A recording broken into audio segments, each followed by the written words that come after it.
Hello everyone, this is Prachi. Welcome to our channel selection meet. I hope आप सब बहुत अच्छे होंगे और आपके एग्ज़ाम की प्रिपरेशन भी अच्छे से चल रही होगी, जिस भी एग्ज़ाम की आप तैयारी कर रहे हो। सो आज एलटी ग्रेड का जीएस का हम मॉक टेस्ट नंबर 2 यहाँ पर डिस्कस करेंगे। पहला मॉक टेस्ट था जिसमें हमने 30 क्वेश्चंस को डिस्कस किया था। आज सेकेंड मॉक टेस्ट होगा।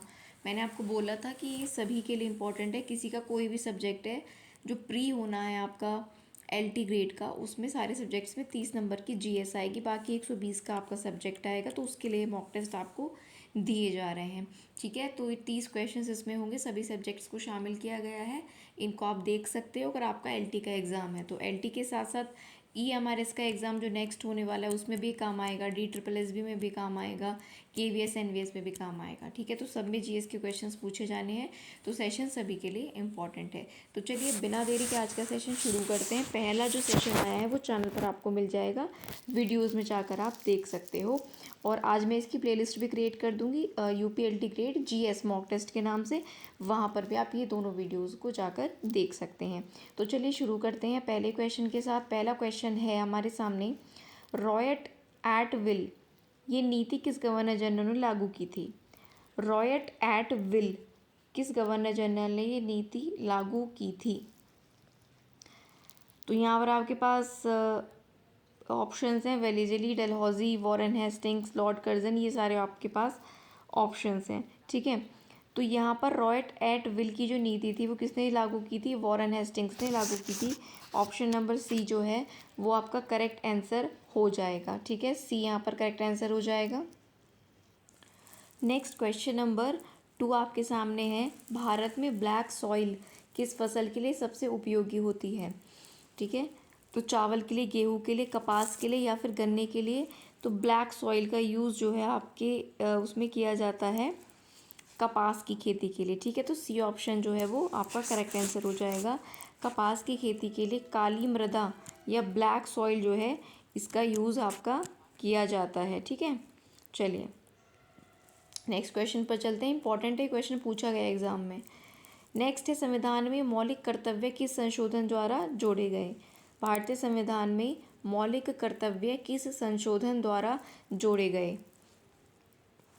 42, 44, 52 या फिर 61?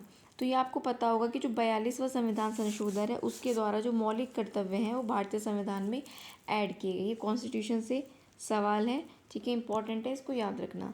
मौलिक कर्तव्य 42nd कॉन्स्टिट्यूशनल अमेंडमेंट से जोड़े गए। नेक्स्ट क्वेश्चन की बात करते हैं। नेक्स्ट है, भारत का पहला बहुउद्देशीय नदी घाटी परियोजना कौन सी है? ठीक है, भारत की पहली जो बहुउद्देशीय नदी घाटी परियोजना है वो कौन सी है? भाखड़ा नांगल, दामोदर घाटी, तुंगभद्रा या फिर हीराकुंड? तो पहली है दामोदर घाटी परियोजना। ऑप्शन नंबर बी जो है वो करेक्ट आंसर हो जाएगा। देखो ये 4 ऑप्शंस आपको क्यों दिए गए हैं और यहीं पर आंसर हाईलाइट क्यों नहीं किया गया? तो सीधा सीधा उसका एक रीज़न है कि 4 ऑप्शंस आपको दिखेंगे क्वेश्चन देखते ही, पहले आपको जो पता है आप वो अपने मन में मार्क कर लो, फिर आंसर यहाँ पर चेक कर लो कि कौन सा आंसर होगा। तो दामोदर घाटी परियोजना जो है भारत की पहली बहुउद्देशीय नदी घाटी परियोजना है, ये आपको याद रखना है। आगे अगला सवाल है, जीडीपी की फुल फॉर्म आपसे पूछी है। तो जीडीपी की फुल फॉर्म क्या है? Gross domestic product. Option number A यहाँ पर आपका करेक्ट आंसर हो जाएगा। जीडीपी की फुल फॉर्म क्या है? ग्रॉस डोमेस्टिक प्रोडक्ट, ये आप याद रखेंगे, सकल घरेलू उत्पाद। नेक्स्ट है, मोहनजोदड़ो किस नदी के तट पर था? घाघरा, रावी, सिंधु या फिर सतलुज नदी? ठीक है, मोहनजोदड़ो किस नदी के तट पर स्थित था इनमें से? तो आपका जो करेक्ट आंसर है वो हो जाएगा सिंधु नदी, सी ऑप्शन, ठीक है। सिंधु नदी आपका जो है ये पाकिस्तान के सिंध प्रांत में अब आती है, ठीक है। तो मोहनजोदड़ो कौन सी नदी के तट पर था? सिंधु नदी के तट पर था, ये आप याद रखना। और बड़े बड़े स्नानागार वहाँ पर पाए गए हैं तो उसके लिए मोहनजोदड़ो जाना जाता है। नेक्स्ट है, काकोरी कांड किस वर्ष हुआ था? काकोरी कांड किस वर्ष हुआ था? तो काकोरी हुआ था आपका 1925 में, 1925 में, ये आप याद रखना, ठीक है। काकोरी कांड 1925 को हुआ था और डेट है इसकी 9 अगस्त। 9 अगस्त 1925 को काकोरी जो कांड है ये हुआ था, याद रखना। अगले क्वेश्चन पर आते हैं, भारत में राष्ट्रपति की आपातकालीन शक्तियाँ कौन से अनुच्छेद या आर्टिकल में आती हैं? जो भारत में राष्ट्रपति की आपातकाल शक्तियां हैं, कौन से आर्टिकल में आती हैं, जिसमें वो इमरजेंसी जो पावर्स हैं वो दी गई हैं किसको, राष्ट्रपति को। तो ये आती है आर्टिकल 352 में। ठीक है, ये आर्टिकल 352 में आती है, 352 में। आर्टिकल 352 के तहत राष्ट्रपति को आपातकाल की घोषणा की जो है क्या दी गई है, एक शक्ति दी गई है। आपातकाल की घोषणा करनी है तो राष्ट्रपति कौन सा आर्टिकल से करते हैं, 352 में। ठीक है, नेक्स्ट क्वेश्चन इंपॉर्टेंट है, ये भी है ना, याद रखना। नेक्स्ट है मैंग्रोव वन सर्वाधिक कहाँ पाए जाते हैं, सुंदरवन, अरावली, सतपुड़ा या फिर नीलगिरी। तो सबसे ज़्यादा मैंग्रोव वन जो हैं वो सुंदरवन में पाए जाते हैं, और कहाँ पर, वेस्ट बंगाल में, पश्चिम बंगाल में सुंदरवन सबसे ज़्यादा पाए जाते हैं। और वहाँ पर कहाँ पे, सुंदरवन में। कौन से वन, मैंग्रोव वन।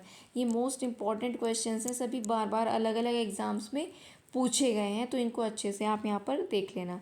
तो मैंग्रोव वन सुंदरवन डेल्टा में सबसे ज़्यादा पश्चिम बंगाल में पाए जाते हैं। नेक्स्ट है आरबीआई का हेडक्वार्टर। तो आरबीआई का जो हेडक्वार्टर है वो मुंबई में है, याद रखना। ठीक है, आरबीआई का हेडक्वार्टर कहाँ पर है, मुंबई में है। नेक्स्ट है प्रथम पंचवर्षीय योजना का मुख्य लक्ष्य क्या था। फर्स्ट 5 ईयर प्लान का जो मुख्य लक्ष्य था वो क्या था, कृषि का विकास, ठीक है, औद्योगिक विकास, रोजगार या गरीबी हटाना। तो पहला जो था वो था मेन कृषि का विकास करना, क्योंकि उस टाइम, अब भी वैसा कृषि प्रधान देश हमारा भारत है, लेकिन उस टाइम ज़्यादा फोकस या जो लोग ज़्यादा थे वो कृषि ही करते थे, किसान थे। तो पहली पंचवर्षीय योजना जो कि 1951 से लेकर 56 तक रही, उसका मुख्य उद्देश्य था कृषि का विकास करना। ठीक है, नेक्स्ट क्वेश्चन पर आते हैं। नेक्स्ट है कि भारत में वन नीति किस वर्ष घोषित हुई। भारत में वन नीति किस वर्ष घोषित की गई। 48, 52, 76, 88। ठीक है, इनमें से अगर देखें तो भारत में जो वन नीति थी वो किस वर्ष घोषित की गई, 1952 में घोषित की गई। कब घोषित की गई, 1952 में, याद रखना। स्वतंत्र भारत की पहली वन नीति जो घोषित की गई वो 1952 में प्रभावी हुई या घोषित की गई, ये आप याद रखना। 1952 भारत की पहली वन नीति।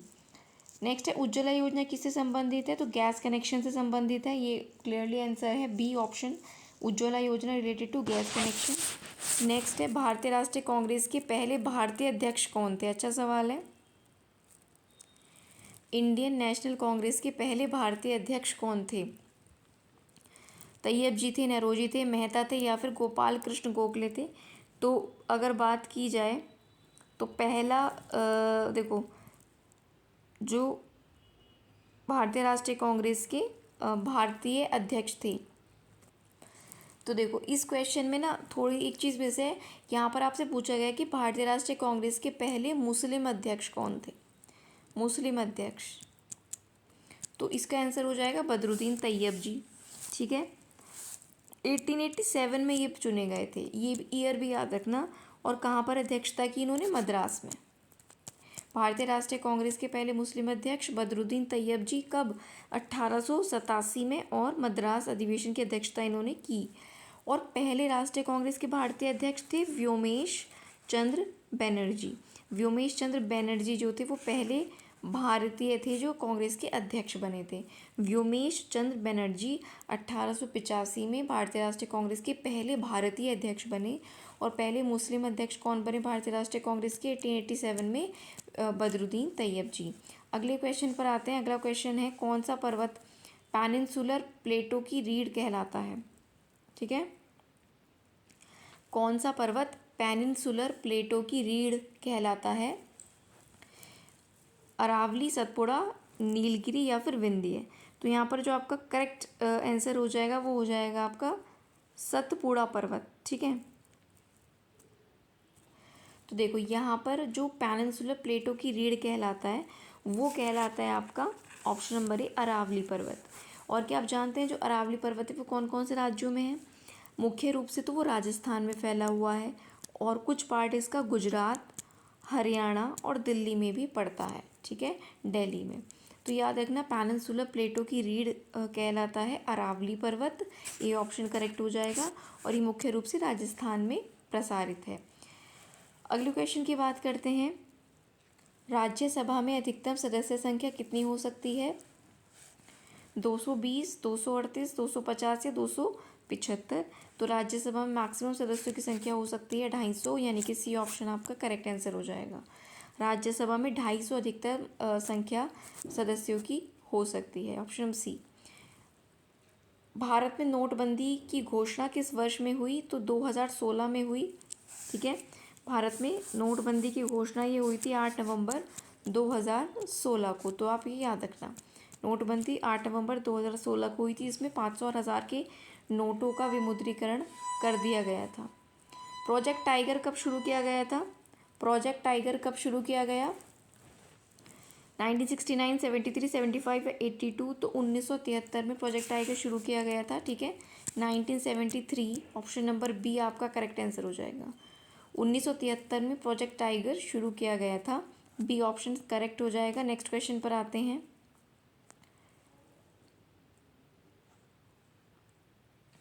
ताम्र पाषाण काल में कौन सी धातु उपयोग हुई?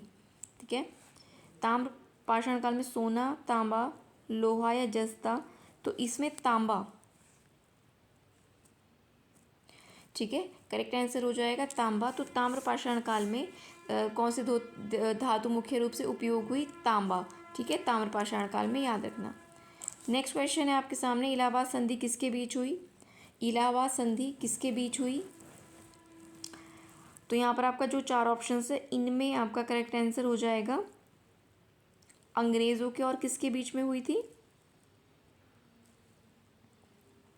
कौन से सम्राट के बीच में हुई थी? ठीक है, मराठा के, हैदर अली के, बंगाल के या फिर अवध के। ठीक है, तो यहाँ पर आपका जो डी ऑप्शन है वो करेक्ट होगा।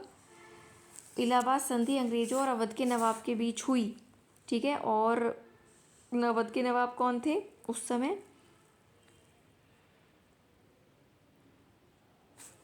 ये आपको बताना है। ठीक है, तो देखो इसमें एक समझने वाली बात है, 2 संधियों की हम यहाँ पर बात करेंगे। ठीक है, यहाँ पर दूसरी संधि की बात की गई है जो कि अंग्रेज़ों और अवध के नवाब के बीच हुई थी। उस टाइम अवध के नवाब थे नवाब शुजाउद्दौला। ठीक, पहली जो इलाहाबाद की संधि थी वो अंग्रेज़ों और किसके बीच हुई थी? मुगल सम्राट शाह आलम द्वितीय के बीच हुई थी। अंग्रेज़ों और शाह आलम द्वितीय के बीच हुई थी इलाहाबाद की पहली संधि। ठीक है, और दूसरी हुई थी अंग्रेज़ों और अवध के नवाब शुजाउद्दौला के बीच हुई थी। तो पहली अंग्रेज़ों और शाह आलम द्वितीय के बीच, और दूसरी इलाहाबाद की संधि अंग्रेज़ों और अवध के नवाब आपके शुजाउद्दौला के बीच हुई थी। तो ये दोनों याद रखना। यहाँ पर बात की गई थी दूसरी की, इसलिए अवध के नवाब अंग्रेज़ इसमें जो है वो करेक्ट आंसर होगा। अंग्रेज़ में उस टाइम कौन था जो अंग्रेज़ों का प्रतिनिधित्व कर रहे थे? तो वो था रॉबर्ट क्लाइव। ठीक है, तो रॉबर्ट क्लाइव, और पहली किसके बीच हुई? रॉबर्ट क्लाइव और मुगल सम्राट शाह आलम द्वितीय के बीच, और दूसरी हुई रॉबर्ट क्लाइव और अवध के नवाब शुजाउद्दौला के बीच। अगला जो क्वेश्चन है वो देख लो, वोट देने का अधिकार किस अधिकार के अंतर्गत आता है? तो ये आपका हो जाएगा मौलिक अधिकार, संवैधानिक अधिकार। ठीक है, तो मत देने का जो अधिकार है, वोट देने का अधिकार एक संवैधानिक अधिकार है, कॉन्स्टिट्यूशनल राइट है, याद रखना, इंपॉर्टेंट है। वोट देने का जो अधिकार है वो कॉन्स्टिट्यूशनल राइट है, option number B correct answer हो जाएगा।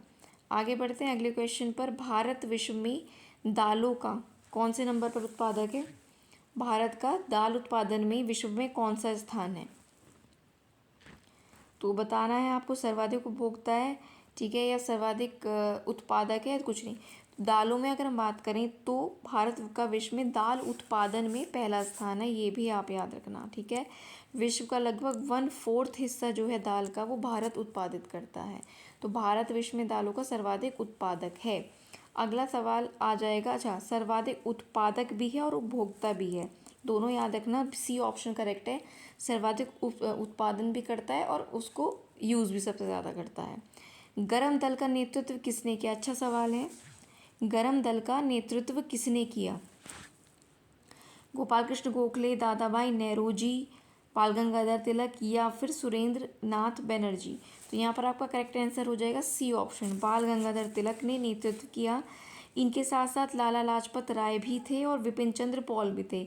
लाल बाल पाल के नाम से ये तीनों जाने जाते थे जो गरम दल में आते थे। लाला लाजपत राय, बाल गंगाधर तिलक और पाल विपिन चंद्र पाल, तीनों का नाम याद रखना, गरम दल में आते हैं। मुख्य रूप से बाल गंगाधर तिलक ने नेतृत्व किया।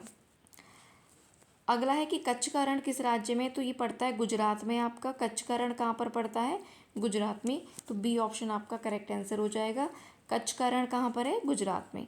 भारत में धन अभाव जिसको इन्फ्लेशन कहा जाता है वो मुख्य रूप से किस कारण से होता है। भारत में जो इन्फ्लेशन आता है, धन का अभाव आता है, वो किस कारण से आता है, तो सभी ऑप्शन यहाँ पर करेक्ट हैं। जब मांग में वृद्धि होती है, डिमांड ज़्यादा होती है, उत्पादन में कमी होती है, प्रोडक्शन कम होता है, आपूर्ति में बाधा आती है, जो सप्लाई होता है उसमें दिक्कत आ रही होती है, तब जो है इन्फ्लेशन बढ़ता है। ठीक है, तब इन्फ्लेशन बढ़ता है इन तीनों कारणों से। ठीक, अगले क्वेश्चन पर आते हैं। 1935 के एक्ट से किसका गठन हुआ। 1935 के एक्ट से किसका गठन हुआ। योजना आयोग, आरबीआई, यूपीएससी या फिर निर्वाचन आयोग, इनमें से। तो इन चारों में से गठन हुआ है आपका आरबीआई का। 1935 का जो भारत सरकार का अधिनियम था उसमें रिजर्व बैंक ऑफ इंडिया का गठन किया गया था और फेडरल कोर्ट का भी गठन किया गया था। दोनों को याद रखना, इम्पॉर्टेंटली आपको आरबीआई का याद रखना है। ठीक है, next, one day international cricket match की अवधि कितनी होती है। तो वनडे में कितने ओवर्स होते हैं, 50 ओवर होते हैं। T20 में 20 होते हैं, वनडे में 50 ओवर्स होते हैं। सी ऑप्शन आपका करेक्ट आंसर हो जाएगा। अगले पर बढ़ते हैं। संविधान के अनुसार भारत की राजभाषा कौन सी है। तो भारत की जो राजभाषा है वो है हिंदी, याद रखना। भारत की राष्ट्रभाषा क्या है, भारत की राष्ट्रभाषा हिंदी नहीं है।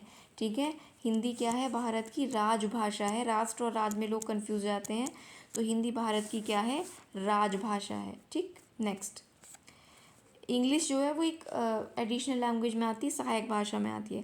थार का मरुस्थल कहाँ पर है, तो ये राजस्थान में। इजी सा क्वेश्चन है, ऑप्शन नंबर बी। थार का मरुस्थल आपका कहाँ पर आता है, राजस्थान में। और आज के सेशन का लास्ट क्वेश्चन नंबर 30 है, विश्व व्यापार संगठन यानी WTO का हेडक्वार्टर कहाँ पर है। WTO का हेडक्वार्टर कहाँ पर है, न्यू दिल्ली, जेनेवा, वॉशिंगटन या फिर पेरिस में। तो WTO का जो हेडक्वार्टर है वो जेनेवा, स्विट्ज़रलैंड में है। ये आपको याद रखना, जेनेवा कहाँ पर है, स्विट्ज़रलैंड में। ठीक है, तो 30 के 30 सवाल आपके यहाँ से कंप्लीट होते हैं। WTO का हेडक्वार्टर आपका जेनेवा, स्विट्ज़रलैंड में, याद रखना। अब ये मैं आप सबको MCQ फॉर्म में 30 क्वेश्चंस क्यों करा रही हूँ, बिकॉज जिससे आप एक अंदाज़ा लगा पाओ कि 30 में से कितने आपके सही हुए। तो कमेंट करके ज़रूर बताना कि आउट ऑफ 30 आपके कितने क्वेश्चन सही हैं। ये मॉक नंबर 2 था। ठीक है, और 2-3 मॉक आपको एग्ज़ाम से पहले मैं यहाँ कराने की कोशिश करूँगी। जो पहले आ चुका है, किसी ने नहीं देखा तो ज़रूर देख लेना। आज का सेशन कैसे लगा ये भी कमेंट करके ज़रूर बताना। वीडियो अच्छा लगा हो तो वीडियो को लाइक करो, तो उसका शेयर करना और चैनल को सब्सक्राइब करके बेल आइकन प्रेस कर लेना। और डिटेल किसी भी सब्जेक्ट के बारे में डिस्कस करने के लिए या कुछ भी अपने डाउट्स को क्लियर करने के लिए आप हमारा टेलीग्राम चैनल ज्वाइन कर सकते हो। उसका लिंक डिस्क्रिप्शन में मिल जाएगा। ठीक है, मिलेंगे नेक्स्ट वीडियो में, तब तक के लिए पढ़ते रहिए। Thank you so much.